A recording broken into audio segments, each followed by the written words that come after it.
Bienvenue à tous, très heureux de vous retrouver pour ce deuxième opus de notre émission commune qui s'appelle Point de vue en partenariat avec le CRSI, le Centre de réflexion sur la sécurité intérieure. Au passage, joyeux anniversaire, puisque ce centre de réflexion sur la sécurité intérieure, eh bien, figurez-vous qu'il fête ses 10 ans.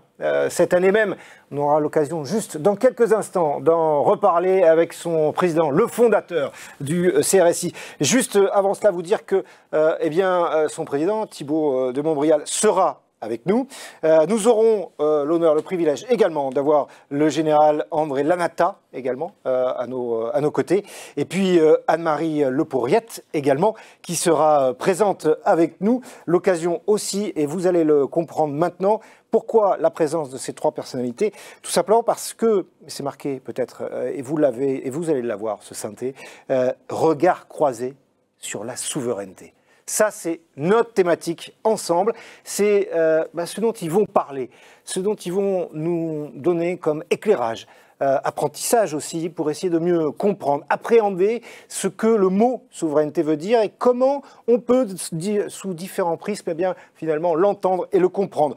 On aura le mot d'introduction, je vous l'ai dit, de Thibault de Montbrial, la souveraineté, vue au travers des prismes de la défense, puissance, ça, ce sera avec le général. Et puis la souveraineté vue au travers des prismes des institutions du droit, ça, ce sera avec Anne-Marie Lepouriette, professeure de droit public.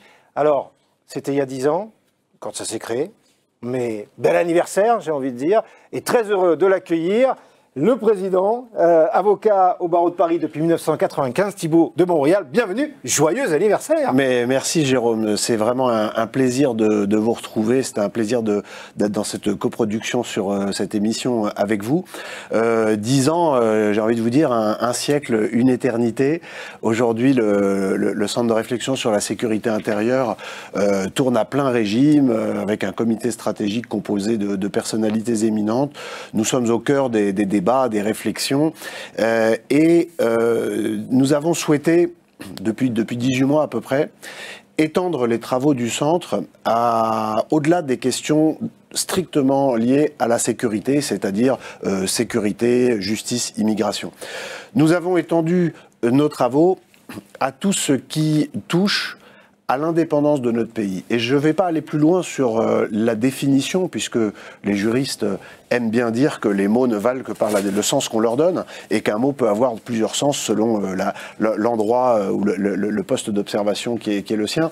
Moi, pour lancer ce débat, je retiens que la souveraineté, c'est tout ce qui concourt à l'indépendance. Et puisque vous parlez d'anniversaire et que vous inscrivez cette rencontre dans le temps, je me souviens d'une époque qui n'est pas si lointaine, étonnée, il y a 10 ans, où quiconque se prévalait de la souveraineté était considéré comme un odieux extrémiste. C'est-à-dire que la souveraineté, à l'époque, dans le champ public, était, évidemment à tort, assimilée un espèce de nationalisme nauséabond. Et ce dont il faut se réjouir, mais nos invités nous en diront plus, c'est qu'aujourd'hui, plus personne, à part des personnalités marginales, ne vient contester l'importance pour un pays d'assumer pleinement ses prérogatives de souveraineté. C'est pour ça que c'est un immense plaisir de recevoir le général André Lanata et madame le professeur Anne-Marie Lepouriette qui sera sur ce plateau dans quelques minutes, parce qu'ils vont nous éclairer sur leur vision de la souveraineté. C'est pas tellement leur vision théorique, mais c'est leur vision aujourd'hui, dans la France d'aujourd'hui, et à un moment où la France et l'Europe sont soumis à des tensions et des incertitudes qui n'existaient pas, ou en tout cas qui existaient moins il y a une dizaine d'années, mais ceci explique peut-être cela. Maintenant que cette souveraineté peut être remise en cause de façon beaucoup plus tangible, eh bien c'est l'occasion de s'y intéresser de près, c'est ce que nous allons faire ce soir. Alors, remarquablement propos, comme d'habitude et souvent avec vous, Thibault, juste avant de vous lâcher, vous avez dit avoir une vision, ça tombe bien. Cette émission, en partenariat avec Agora Manager Group et à News Sécurité, se nomme Point de vue. Et vous êtes d'accord avec ça? Pour avoir un point de vue, il faut d'abord avoir des éléments. Alors je suis d'accord avec vous, mais si je peux rajouter un mot, un point de vue, c'est quelque chose dont on peut considérer qu'il est partisan, et une vision, ça peut être le cap que l'on souhaite donner à un pays et à un peuple. Exactement. Eh bien, on va se retrouver dans à peu près 40 minutes, quelque chose comme ça. Vous reviendrez pour la conclusion parce qu'à ce moment-là, vous, moi, nous tous, ensemble, on aura des points de vue et on aura peut-être aussi une vision. Et c'est ce qu'on va faire tout de suite. On va démarrer avec le général, je disais André Lanata, général d'armée aérienne. Bonsoir, bienvenue, général. Bonsoir, monsieur. Très, très heureux de vous accueillir. Alors, comme l'a explicité avec ces mots Thibault de Montbrial, avec point de vue, il y a la possibilité dans cette émission d'avoir une vision. Et j'ai envie de vous dire en introduction, pour poser les termes de notre débat ce soir, pourquoi pour vous c'est nécessaire qu'on s'intéresse à cette question de la souveraineté ? Eh bien, je crois que, d'abord, je voudrais vous remercier de m'accueillir pour parler de ce thème d'importance et qui est redevenu d'importance. Je me félicite de ce regain d'intérêt pour la souveraineté. Incontestablement, je crois que l'exercice de la souveraineté est en question. Les défis ne manquent pas, augmentation des risques et des menaces, contestation d'un ordre mondial qui a été façonné à la sortie de la Deuxième Guerre mondiale, dépendance bien réelle, révélée par les crises Covid ou ukrainiennes, médicaments, composants électroniques, énergie, denrées alimentaires, dépendance financière face au poids de notre dette publique, et peut-être aussi la perception que les défis, ces défis auxquels nous faisons face ne peuvent trouver de solution à l'échelle de notre pays. Je pense en particulier aux enjeux du climat, de la santé ou de nos menaces.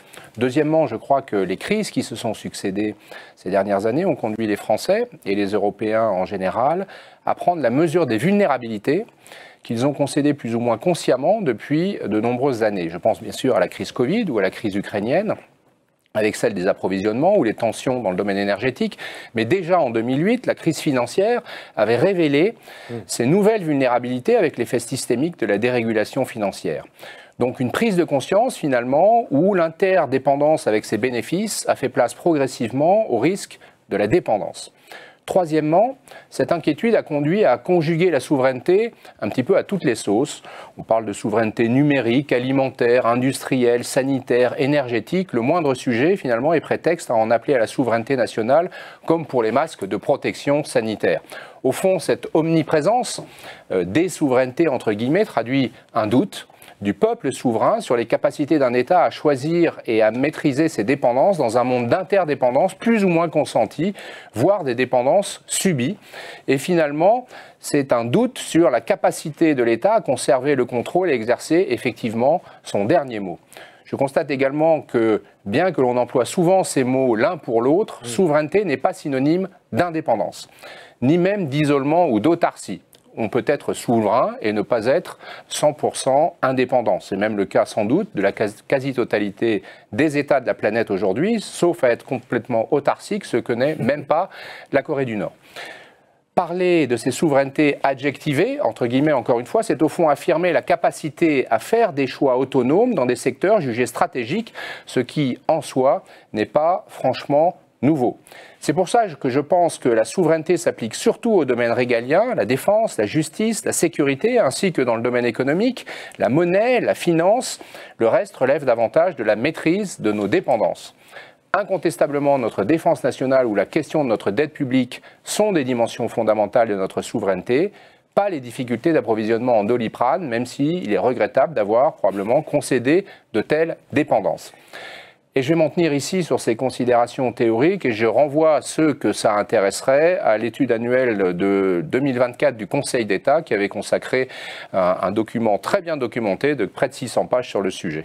Justement, mais ça tombe bien que vous parliez de ça parce que j'allais vous parler là, de ce point-là, juste par rapport à ce que vous avez dit, Gérald. Si on a bien compris, on a ce prisme-là, défense, puissance, à un moment donné, en fait, des points de convergence, en fait. Vous avez pris des exemples très précis qui nous parlent tous. Vous avez parlé de la crise Covid, vous l'avez parlé avec ce sourire que l'on a tous sur l'histoire du Doliprane, mais finalement, de l'anecdote, c'en est presque quelque chose de concret, de réel, en fait.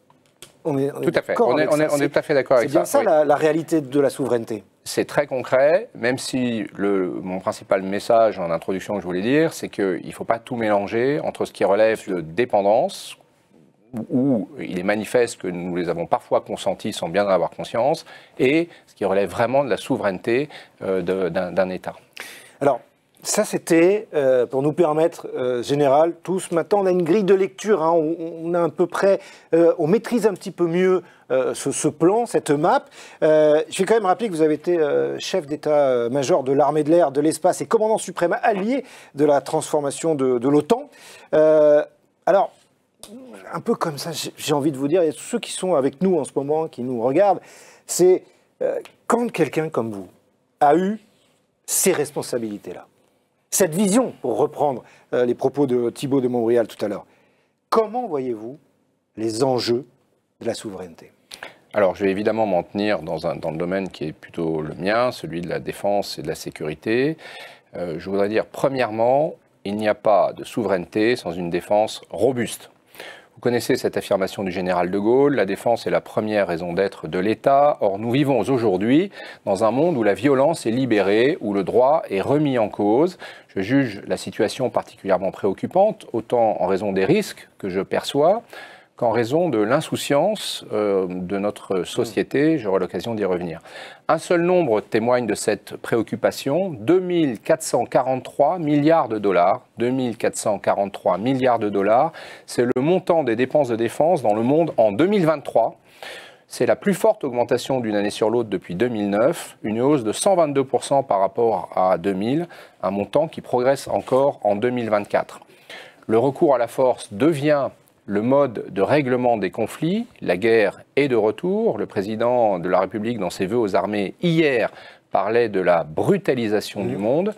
Nos sociétés ont oublié ce qu'était la guerre, mais le pire serait de s'en désintéresser. Comme Raymond Aron, je pense que ce n'est pas en refusant de penser la guerre possible qu'on a les meilleures chances de l'éviter. Or, il est patent que nos sociétés se désintéressent de ces questions. Lui faire face commence par consacrer un effort de défense suffisant, autant pour éviter que les guerres ne se produisent que nous défendre si nécessaire. Après des décennies de déflation de nos capacités militaires, le contexte exige d'élever très sensiblement notre effort de défense. Ici, je citerai encore le président de la République, pas plus tard qu'hier, lors de ses vœux aux armées. L'Europe ne peut espérer assurer sa paix et sa sécurité en continuant de dépenser moins que les autres continents ou espaces politiques. Fin de citation. Bien sûr, nous devons faire face à de nombreux autres défis, dont celui de la maîtrise de nos déficits publics, mais notre effort de défense est insuffisant et toujours légèrement inférieur à 2% du PIB, qui, comme vous le savez, constitue la norme à l'OTAN décidée en 2014 par les chefs d'État et de gouvernement. Donc pour différentes raisons, sur lesquelles nous pourrons revenir dans les questions, j'estime qu'il va falloir continuer à augmenter cet effort de défense. Compte tenu des niveaux d'attrition dans des scénarios de haute intensité, nous avons en particulier besoin d'une masse d'équipements et de munitions suffisante. À moins d'accepter de dépendre de nos alliés ou de prendre le risque d'être acculés rapidement, sans autre alternative que le recours à la dissuasion, le volume et la masse comptent. Par conséquent, la souveraineté, c'est de pouvoir rester maître de nos choix et des options d'engagement. Tout ceci pour vous dire que notre indépendance et notre souveraineté ont un prix. Les Français ne jugent pas nécessairement cet effort prioritaire lorsqu'on regarde les différents sondages sur, leurs préoccupations. Par rapport aux échelles, ce qui est mis en avant. Le pouvoir d'achat, en premier, pas tellement la défense, la sécurité dans nos quartiers. Une problématique que le général de Gaulle résumait avec ces mots: les Français ne pensent qu'à bouffer et à augmenter leur niveau de vie. Le beefsteak pomme frite, c'est bon. La 4 chevaux, c'est utile. Mais tout cela ne constitue pas une ambition nationale. Je veux juste rajouter, pour le général de Gaulle, il aurait peut-être dû dire, parce qu'en plus c'est la période, une bonne raclette, c'est pas mal non plus quand même, hein. Je poursuis. Deuxièmement, pour se défendre, il faut générer des capacités de défense. Et pour être souverain, c'est-à-dire être libre de les employer comme bon nous semble. Être libre de les employer comme bon nous semble. Tous les mots ont leur importance. Il vaut mieux être capable de les produire en toute indépendance. C'est donc aussi une question d'indépendance industrielle. La France est peut-être le seul pays européen à avoir conservé la capacité à concevoir et produire la quasi-totalité des équipements de défense dont nous avons besoin pour garantir notre liberté de choix d'engagement de la force militaire, incluant celle de nos 2 composantes nucléaires et de l'ensemble des moyens nécessaires à l'exercice de la dissuasion. L'Ukraine souffre de ce manque de liberté car elle ne peut pas employer les équipements occidentaux qui lui sont livrés comme elle le souhaiterait, étant bridée dans leur emploi par ses fournisseurs. par rapport au fait de pouvoir toucher le sol russe. Par exemple. C'est ça. Comme chef d'état-major de l'armée de l'air, j'avais l'habitude de dire que notre industrie de défense fait intégralement partie de nos capacités de défense et de notre indépendance stratégique. Une industrie souveraine qui nous permet aussi d'exporter nos équipements de défense en toute indépendance. Mais une industrie souveraine ne suffit pas, il faut aussi des capacités de production suffisantes. Juste un chiffre ici pour illustrer cette préoccupation. Il y a encore quelques mois, nous mettions 1 an à produire les obus d'artillerie que la Russie consommait en 2 jours. C'est enfin une question d'indépendance et de supériorité technologique, supériorité indispensable pour assurer la supériorité opérationnelle de nos forces et indispensable aussi pour garantir notre autonomie stratégique. Citons par exemple les technologies de notre dissuasion nucléaire ou les technologies spatiales. Sur ce point très important, je voudrais dire que nous assistons à un changement de paradigme technologique. Parce que la défense n'a plus le monopole de la haute technologie, de nombreuses technologies étant désormais largement tirées par la demande des marchés qui disposent des capacités d'investissement sans commune mesure avec celles des États. Je pense par exemple ici aux technologies du numérique, dont l'intelligence artificielle, aux drones ou au cyber, mais aussi au spatial, demain probablement au quantique. Il s'agit à mon avis d'une tendance lourde qui s'accélère et j'y vois 2 enjeux pour notre souveraineté. Premièrement, l'apparition de nouvelles menaces, ces technologies étant désormais accessibles à de nombreux acteurs qui les détournent à des fins militaires, prenons l'exemple des drones ou du cyber. Deuxièmement, face à une innovation foisonnante, la nécessité de modifier considérablement notre approche du développement des capacités de défense et de la maîtrise de notre base industrielle et technologique de défense, agilité, vitesse d'adaptation, innovation, relations publiques-privées, financement privé des initiatives innovantes, maîtrise des prises de participation dans les entreprises stratégiques émergentes, processus d'acquisition, tout ceci doit être repensé. Et si je vous le dis, c'est parce que j'estime que nous n'avons pas encore complètement tiré toutes les conséquences de ce qui me paraît constituer une évolution de fond qui affecte notre souveraineté. Pour être complet sur cette question du financement de nos capacités de défense, je voudrais dire que je trouve sidérant le projet de taxonomie européenne sur la finance durable qui entrave les investissements dans l'industrie de défense. Cela constitue objectivement un obstacle majeur à l'innovation et à la performance de notre tissu industriel de défense. Quand je vous écoute et nous, on est en train là de pouvoir prendre vos propos et c'est l'intérêt, la puissance que ça permet d'avoir également. J'ai un peu le sentiment, si je fais un parallèle, on dit souvent en sport que la meilleure défense, c'est l'attaque.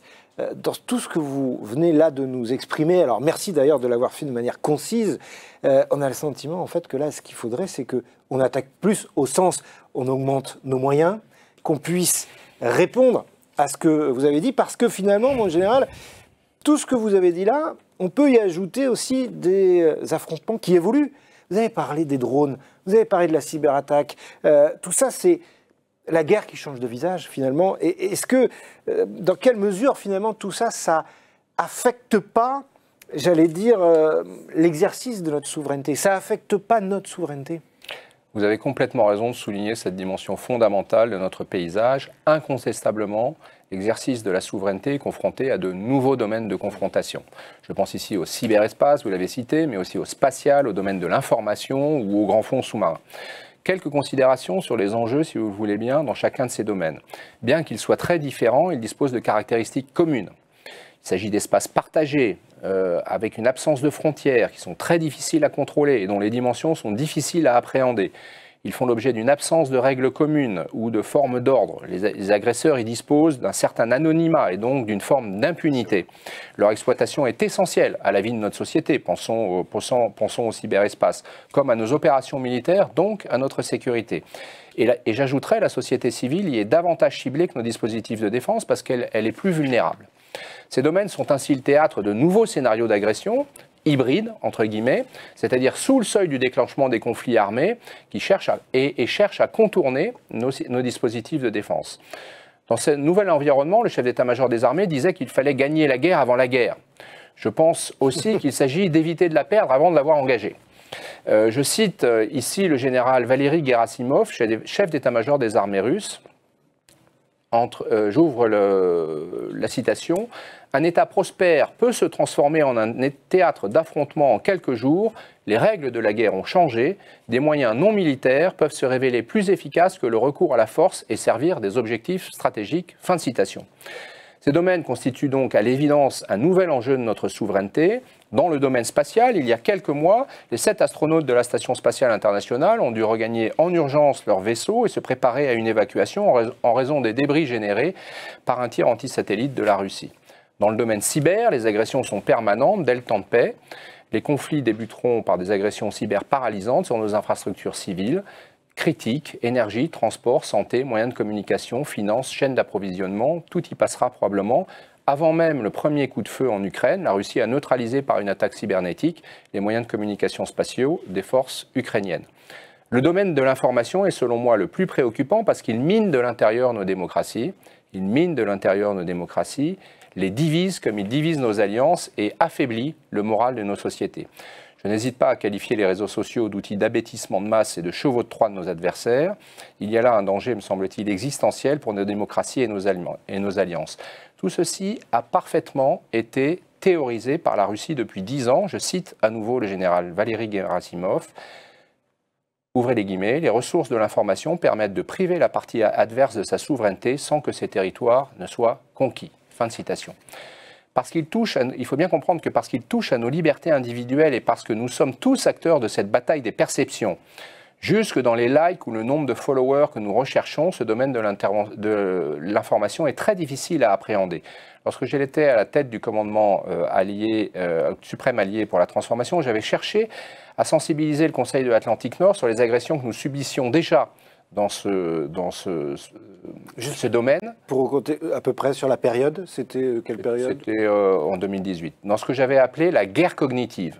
Car il ne faut pas s'y tromper, nos propres cerveaux deviennent le théâtre et l'enjeu de ce nouveau champ de bataille. La guerre cognitive, c'est l'ensemble des méthodes qui permettent de fragmenter une population, de développer des émotions comme la colère, le doute. Nous y sommes. Exact. De fait, nos démocraties doutent d'elles-mêmes, sont divisées et font l'objet de différentes manœuvres d'ingérence et d'une contestation interne croissante, comme l'illustre l'assaut du Capitole américain ou le Brexit. Aussi, ce phénomène qui affecte notre cohésion me paraît très dangereux car il affaiblit notre volonté collective, envoie un signal de fragilité et l'idée d'un modèle en déclin. Voilà ce que je voulais vous dire sur ces nouveaux domaines de conflictualité, parce qu'effectivement, incontestablement, ils affectent l'exercice de la souveraineté. En fait, il y a, dans ce que vous venez de nous expliciter là, vous avez parlé de beaucoup de choses, y compris de l'information, vous en avez parlé. Vous avez cité 2 fois d'ailleurs le général russe. Ce que l'on comprend aussi, c'est que du coup, enfin, ce que je comprends moi, en tous les cas, c'est que ces alliances-là, est-ce qu'elle n'affecte pas, quelque part, la souveraineté, l'exercice que l'on pourrait avoir? Tout à l'heure, vous nous avez dit en préambule général, vous nous avez donné ce qu'était une souveraineté, ce qu'elle pouvait, ce qu'elle devait représenter. Et ensuite, vous nous avez expliqué comment il fallait impérativement la protéger, la faire progresser. Là, est-ce que les alliances, tout ça, ça n'affecte pas cet exercice de cette souveraineté? Alors, c'est une question évidemment tout à fait pertinente, en particulier en France où traditionnellement nous sommes très attachés, comme Gaulois, à notre indépendance de choix. Il est un fait incontestable que notre sécurité repose aussi sur nos alliances. L'Europe et a fortiori chacun de ses membres n'est pas aujourd'hui en mesure d'assurer seule sa sécurité face à des scénarios de conflits de haute intensité qui ne sont malheureusement plus que de simples hypothèses d'état-major. À l'évidence, nous pourrions considérer que nous dépendons des autres pour garantir notre sécurité. Il s'agit toutefois, je voudrais le préciser, de dépendances consenties, agréées dans des traités, soumis à l'approbation de la représentation nationale. Dans l'Alliance Atlantique comme dans l'Union européenne, d'ailleurs, les décisions d'engagement de la force militaire se prennent selon la règle du consensus. Et par ailleurs, ces 2 organisations ne disposent pas ou très peu de capacités militaires en propre. Les nations sont souveraines, restent souveraines, pour affecter leurs forces militaires à telle ou telle organisation. Des plans prévoient les capacités, les volumes de force que les États doivent préparer selon les scénarios d'engagement préparés et approuvés par les nations. Dans des opérations menées, le cas échéant, dans le cadre d'une coalition, y compris hors cadre OTAN ou Union européenne, chaque nation peut enfin réclamer des règles d'engagement spécifiques pour ses propres forces, même si cela, évidemment, ne facilite pas le travail du commandant de l'opération. Je sais que certains considèrent que l'OTAN constitue un obstacle pour l'émergence d'une forme de souveraineté européenne, notion qui, au passage, mériterait d'être explicitée. Je sais aussi qu'il existe un ADN français qui conduit au mieux à un désintérêt à l'égard de l'Alliance, voire à une forme de défiance. Et je considère cette attitude un petit peu contre-productive, non seulement parce que l'actualité démontre que nous avons besoin de l'Alliance Atlantique, mais aussi parce qu'elle laisse penser que notre agenda européen, auquel j'adhère totalement par ailleurs, viserait à affaiblir l'Alliance au profit de l'Europe. Or, ceci est tout simplement inacceptable pour très nombreux Européens. Quelques réalités, une fois qu'on a posé ces différentes considérations pour comprendre l'enjeu des alliances. Pour peser en coalition, il faut disposer de capacités militaires permettant d'exercer un rôle de leader. Commander une opération militaire nécessite des capacités structurantes en quantité et en qualité. Et par ailleurs, 78% des acquisitions d'armes des pays européens sont effectuées hors d'Europe, dont 63% aux États-Unis. Cela ne facilite ni l'émergence de capacités industrielles de défense européennes, ni la liberté d'action de nos forces. Voilà ce que je pouvais vous dire sur ce sujet des alliances. Les alliances, et on a compris également de manière très précise que l'OTAN avait non seulement un rôle, que effectivement un peu dans l'ADN du Gaulois, pour reprendre votre expression, on a eu des présidents qui ont soit parlé d'une belle endormie, soit d'autres qui voulaient à un moment donné la quitter ou en sortir en tous les cas. En tous les cas, on a bien compris que cette alliance-là pouvait avoir un sens. Alors, avant de passer avec Anne-Marie Le Porriette, la professeure de droit public, et regarder du côté constitutionnel et du droit, une fois que vous nous avez posé tout ça en général, maintenant, qu'est-ce qu'on fait? Qu'est-ce que vous pouvez nous recommander? Je dirais, oulala, je ne suis pas certain de pouvoir conclure en quelques minutes sur un sujet qui à lui seul mériterait une semaine de séminaire. Je vous donne les 5 minutes de Thibault de Montbrial de conclusion. Je pense avoir déjà ouvert quelques pistes: augmentation de notre effort de défense, capacité militaire clé, effet dissuasif de la masse de nos capacités militaires, régulation européenne inadaptée, financement des capacités de défense, agilité de développement des capacités militaires, nouvelles technologies, innovation, contestation du contournement de nos dispositifs de défense par nos adversaires, présence dans nos alliances, etc. etc. J'ajouterai peut-être 2 dimensions qui me paraissent fondamentales et que je n'ai pas encore abordées. Premièrement, certaines vulnérabilités que nous constatons sont liées, à mon avis, à un affaiblissement de notre appareil de réflexion stratégique. Un affaiblissement de notre appareil de réflexion stratégique, c'est d'ailleurs assez étonnant dans un pays cartésien et centralisé comme la France.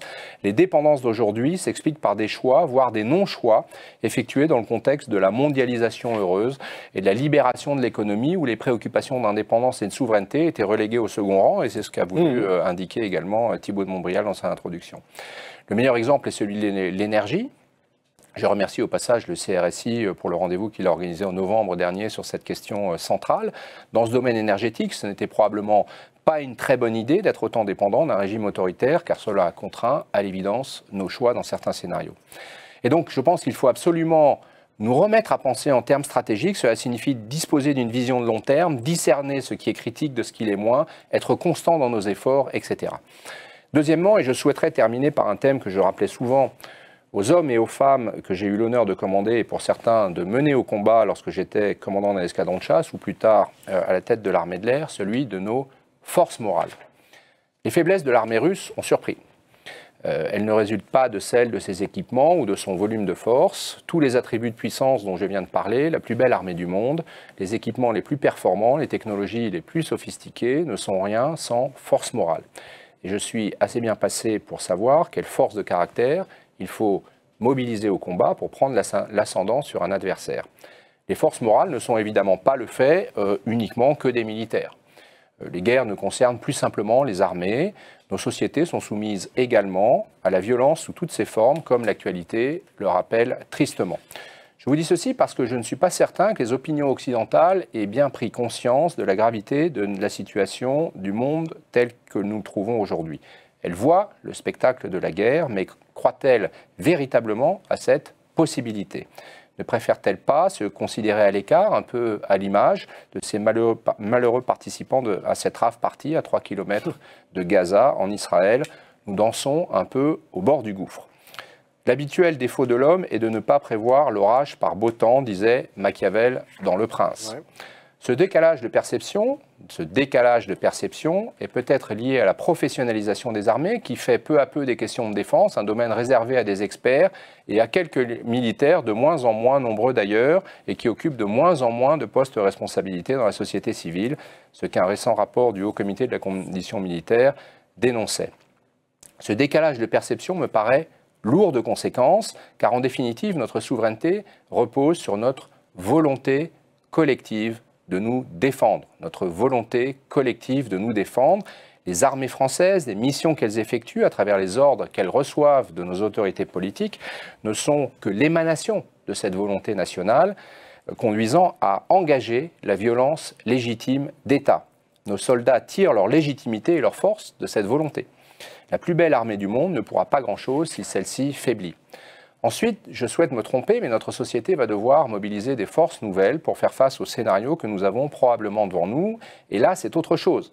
C'est une question d'éducation, de cohésion nationale, de don de soi, l'idée centrale, la conviction profonde que nous partageons une communauté de destin fondée sur un idéal de société et de valeurs à défendre. Une communauté de destin fondée sur un idéal de société et de valeurs à défendre. Et ici, il faudra que nous allions au-delà des formules dénuées de sens de type « vivre ensemble ».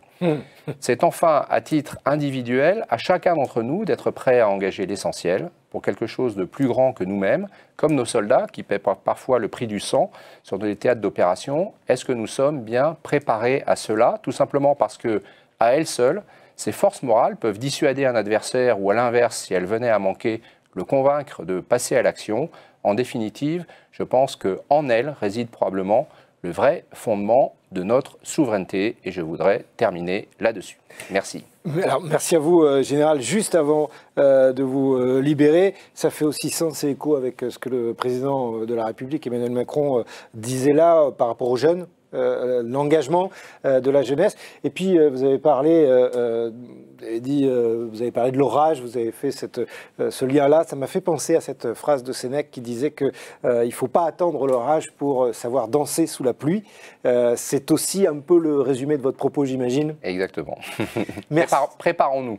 Exactement. Préparons-nous par rapport aux orages éventuels. On va faire en sorte et essayer, espérons-le en tous les cas, qu'ils soient le moins violents possible. Merci beaucoup, Général André Lanata, d'avoir été avec nous. Merci beaucoup de m'avoir accordé ce temps. Alors, juste, on va accueillir maintenant Anne-Marie Lepourriette, qui est professeure de droit public. Juste vous rappeler, parce qu'il en a parlé, le Général, il a dit tout à l'heure que lors du premier opus, on avait parlé de l'énergie. Vous dire que vous pouvez retrouver cette émission sur notre site internet, notamment news-sécurité.fr, produit accompagné, dirigé, contrôlé par Agora Manager Group.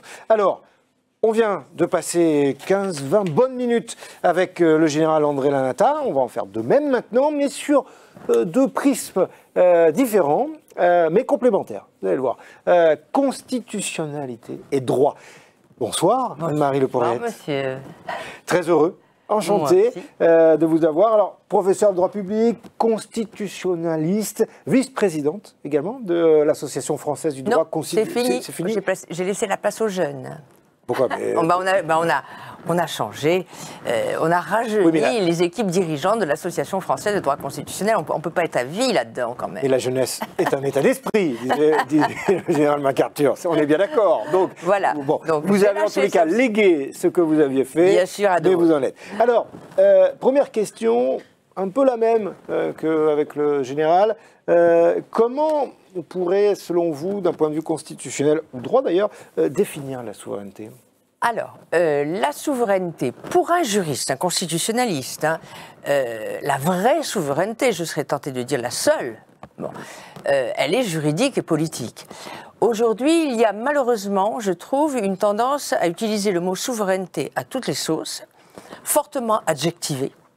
Souveraineté alimentaire, souveraineté sanitaire, souveraineté numérique, souveraineté ceci, cela, de telle sorte que plus personne, on galvaude le mot. Et on finit par ne plus savoir de quoi l'on parle.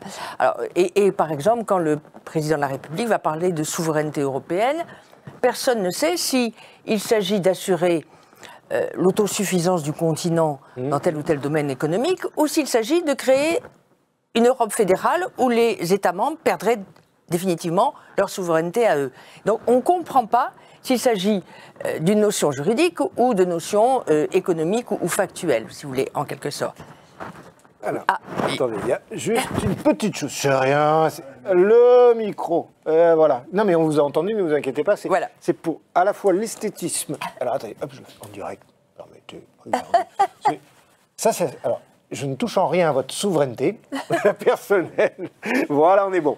Bon. Allez-y. Et donc, il faudrait, je crois, mieux. Ce serait plus élégant pour ces aspects économiques, d'interdépendance et autres, d'utiliser les termes indépendance ou autonomie plutôt que le mot souveraineté. Parce que, un peu fourre-tout. Voilà, sinon on finit par ne plus savoir de quoi l'on parle. Donc ici, je vous parle de la vraie souveraineté, le vrai terme souveraineté qui est un terme constitutionnel, qui est un terme politique et juridique. Alors, qu'est-ce que c'est que la souveraineté? C'est d'abord l'un des 3 éléments constitutifs d'un État. Qu'est-ce que c'est qu'un État? C'est une nation, un territoire et une souveraineté, c'est-à-dire une autorité politique exclusive, avec le dernier mot dans cet État. Et traditionnellement, on considère qu'il y a 2 facettes dans la souveraineté. La souveraineté de l'État vis-à-vis de l'extérieur, les puissances étrangères, l'empereur, le pape, éventuellement, etc., vers l'extérieur, et à l'intérieur, la souveraineté dans l'État qui désigne l'organe qui, dans l'État, a le dernier mot. Et c'est ça la souveraineté, c'est avoir le dernier mot, c'est-à-dire le pouvoir politique suprême. Et ce pouvoir politique suprême dans l'État va pouvoir appartenir à un seul, monocratie, à plusieurs ou un groupe, aristocratie, ou à tous, démocratie. Voilà. Et là, on va avoir la question de la souveraineté populaire, de la souveraineté nationale, collective, qui distingue les démocraties des monarchies ou des dictatures, etc. Donc on a deux aspects, souveraineté extérieure, souveraineté externe et souveraineté interne, tout simplement. Et la souveraineté, c'est une notion qui est par définition absolue. Elle ne se divise pas plus que le point en géométrie. C'est-à-dire que le dernier mot ne se partage pas.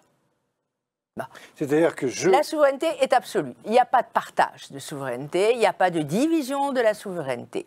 Jean Bodin, qui est le penseur politique français de la souveraineté, qui a écrit les 6 livres de la République en 1576, qui a théorisé, le premier, c'est le français qui a théorisé véritablement cette notion de souveraineté et donc d'État, tout simplement, eh bien, Jean Bodin donc, a expliqué que la souveraineté, c'est n'être nullement soumis au commandement d'autrui. N'avoir d'ordre à recevoir de personne, n'être soumis au commandement d'autrui. Ça veut dire que la souveraineté n'a pas de contrôle? Non. Le souverain, c'est celui qui a le dernier mot et qui arbitrera au dernier mot. C'est le souverain. Le souverain pontife, le souverain, le jugement dernier en quelque sorte. Donc vous voyez, c'est ça. C'est la souveraineté, elle ne se partage pas, elle ne se divise pas. Et ce sont les traités en Europe de Westphalie en 1648 qui ont traduit en quelque sorte dans le droit les idées de Bodin, en posant notamment les fameux principes, le modèle westphalien sur lequel on fonctionne encore théoriquement, c'est-à-dire le principe d'égalité des États sur la scène internationale et le fameux principe repris par la Charte de l'ONU de non-ingérence dans les affaires intérieures des États. Donc voilà, c'est la souveraineté de l'État à l'extérieur qui est consacrée par les traités de Westphalie. Et évidemment, ici, souveraineté des princes vis-à-vis de l'empereur, du pape, etc. etc.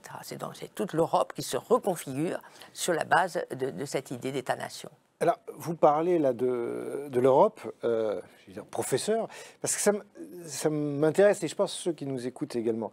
Est-ce que, dans ce cas-là, la souveraineté est-elle encore réelle dans le cadre européen? Parce que, à vous entendre, là, depuis tout à l'heure, j'ai plusieurs idées qui me sont venues comme ça, mais à vous entendre, on se dit que, ouais, ok, mais si je regarde comme ça la map européenne, on se la fait tous ensemble, là, on prend l'Europe, je suis pas sûr, moi, qu'il y ait une souveraineté dans le cadre européen. Si. Eh bien, écoutez, voilà, on vous l'a dit tout à l'heure, depuis un certain nombre d'années, il y a d'abord une remise en cause intellectuelle, philosophique, idéologique de la souveraineté.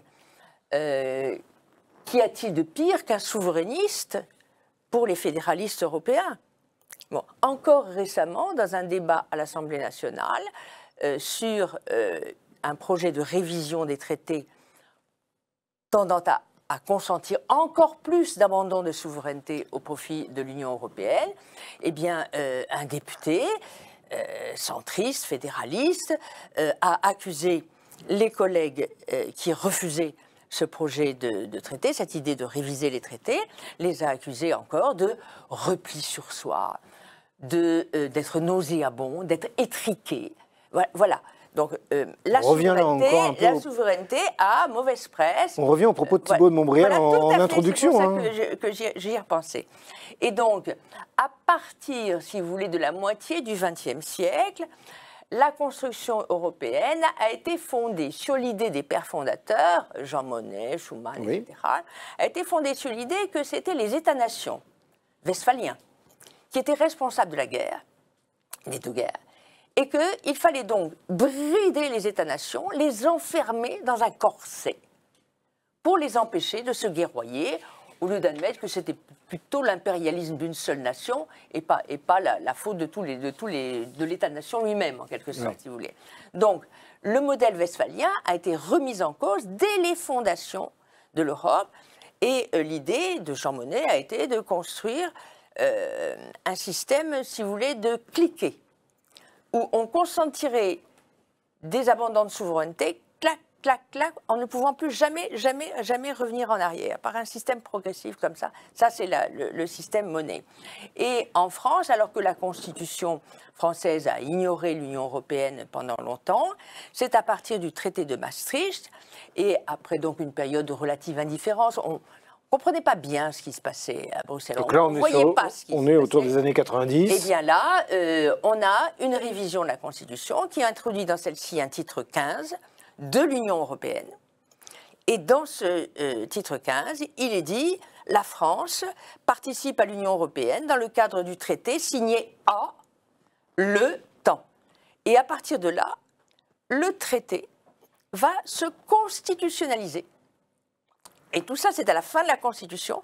Donc vous avez un titre premier de la souveraineté, où on vous dit la souveraineté nationale appartient au peuple, qu'il exerce par ses représentants, vous parlez des compétences du Parlement, etc. Donc la France est un État souverain dans le préambule et le titre premier, mais dans le titre 15, elle devient déjà quasiment un État fédéré d'une fédération. Bon, par renvoi, et d'ailleurs le Conseil constitutionnel, dès 2004, va dire la transposition en droit français d'une directive européenne résulte d'une exigence constitutionnelle. Il ne dit plus résulte d'une exigence conventionnelle des traités, mais carrément de la Constitution, puisque la Constitution a rapatrié le traité à l'intérieur. Et c'est comme ça qu'on procède à chaque fois, à chaque nouvelle étape. Ça a été fait pour Maastricht, pour Amsterdam, etc. Le Conseil constitutionnel dit ce traité porte atteinte aux conditions essentielles d'exercice de la souveraineté nationale, notamment décisions prises à la majorité à la place de l'unanimité, transfert de compétences souveraines, etc. Donc le Conseil constitutionnel constate à chaque fois ce traité porte atteinte aux conditions essentielles d'exercice de la souveraineté nationale. Sa ratification nécessite donc une révision de la Constitution. Eh bien, qu'à cela tienne. Le Congrès du Parlement se réunit et on révise la Constitution pour dire la France, la République, participe à l'Union européenne dans les conditions prévues par le traité, et ensuite on ratifie le traité, et le tour est joué. Juste avant de terminer, sur ma dernière question, pour qu'on soit après sur la conclusion avec Thibault de Montbrial, mais juste une petite chose, ça me fait penser ce que de la manière dont vous l'expliquez, et c'est très très très très précis et pragmatique. Ça me fait penser à un jeu de Lego. Oui, tout à fait. Quand j'étais petit, j'assemblais des Legos. Oui. Pour pouvoir créer, si je voulais, une voiture ou autre. Et là, j'ai un peu ce sentiment-là, c'est-à-dire qu'on génère comme ça, avec la Constitution, en fonction qu'elle soit, vous l'avez dit d'ailleurs, interne, externe, ben, je change, je modifie le Lego pour que mon Lego de départ reste à la vue de l'ensemble quelque chose de commun. Ce qui m'amène à cette question, la souveraineté des peuples. Eh bien justement, alors l'article 3 de notre Constitution, donc tout le titre premier intitulé « De la souveraineté », nous dit « La souveraineté nationale appartient au peuple, qui l'exerce par ses représentants et par la voie du référendum. » Or, parmi les traités dont on parle de ratification là, il y en a eu un pour lequel Jacques Chirac avait décidé de recourir au référendum pour la ratification. Oui, mais... En 2005, et là,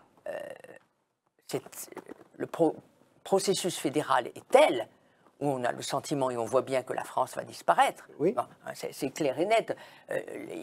On voit bien que l'Union européenne est en train de devenir un État fédéral. Bon. Eh bien, le président Chirac décide quand même de soumettre ce texte au référendum, tout en disant... Populaire. Si les Français ne votent pas ce traité, la ratification de ce traité, nous serons les moutons noirs de l'Europe. Et donc tous les nonistes ont pris comme emblème, comme mascotte, le mouton noir. Bon, on était les moutons noirs. Et nous fûmes les moutons noirs. Effectivement, nous avons voté non à ce référendum. Mais qu'à cela ne tienne, c'est pas bien. On n'a pas bien voté.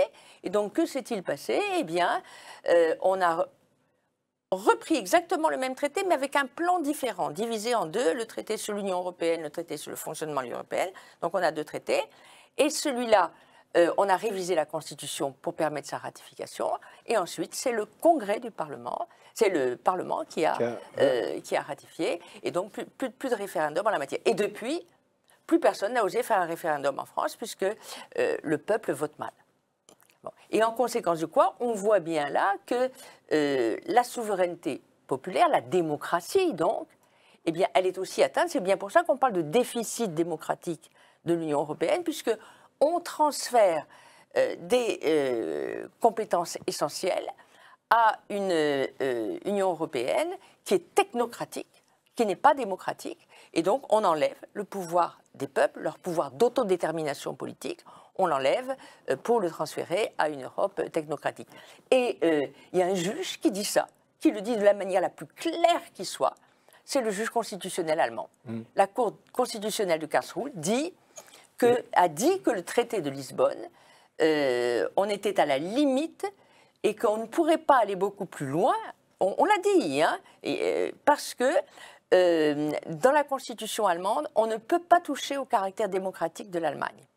C'est ce qu'on appelle la clause d'éternité. Vous ne pouvez pas réviser la constitution allemande pour amputer la démocratie. Elle existe, juste en un mot, parce que cette clause d'éternité, elle s'appelle différemment, existe-t-elle chez nous? C'est l'article 79 de la... Non, on n'a pas ça, malheureusement. Nous n'avons pas cette clause. Pas ça.